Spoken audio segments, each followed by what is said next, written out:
சுமைகள் நீங்கும் வழிகள் தெரியும் தெரியும். பூவும் புயலை எதிர்த்தே ஜெயித்திடும் புதுமை நமக்கு புரியும் புரியும்.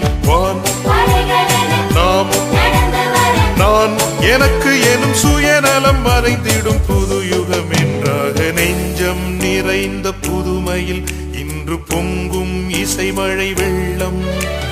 நெஞ்சம் நிறைந்த புதுமையில் இன்று பொங்கும் இசைமழை வெள்ளம்.